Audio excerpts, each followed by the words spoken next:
Mtazamaji wangu wa television hii popote ulipo, na kusalimu tu katika jina la Yesu. Kwa majina yangu naitwa Senior Servant David, nimeokoka na Yesu ni Bwana.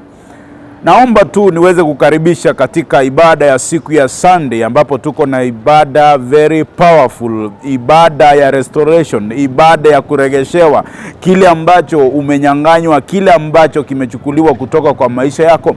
Usikose kwa ibada hiyo, kwa sababu ukombozi itafanyika, ukombozi itatendeka na watu watakombolewa. Unangoja nini? In the name of Jesus. Out! Na watu watakombolewa. Unangoja nini pale ambapo ulipo? Hata kama uko Kisumu, huko Homa Bay, huko Migori, huko Nyamira, huko Kisii, njoo tu na ukombolewe katika jina la Yesu. Ni Sunday hii. Angalia tu, tazama tu vile ambavyo Mungu anatenda kazi. Ukiingia hapo ulikuwa unakoa. Sasa unakoa. Imepungua. Si umpe Yesu makofi. Wewe uko huko, hata wewe umepokea yako, hata kama uamini, umepokea yako katika jina la Yesu. Sasa unasikiaje kifua? Kifua unasikiaje? Umesikia kuna mabadiliko? Unasikia haina ile kuhema yenye ilikuwa inahema? Si umpe Yesu makofi ya kido.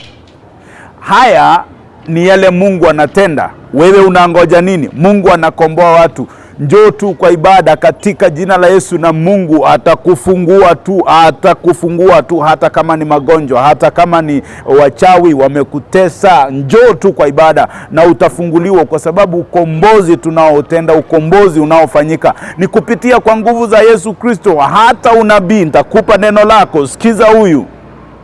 Huyu ndiye first born wako. Nani unaita Brenda? Brenda ni nani? Unaitwa Brenda? Unaweza mdanganya Roho Mtakatifu kweli? Saa zingine Roho Mtakatifu anafanya vitu zingine hata mimi najiulizanga inakuaje.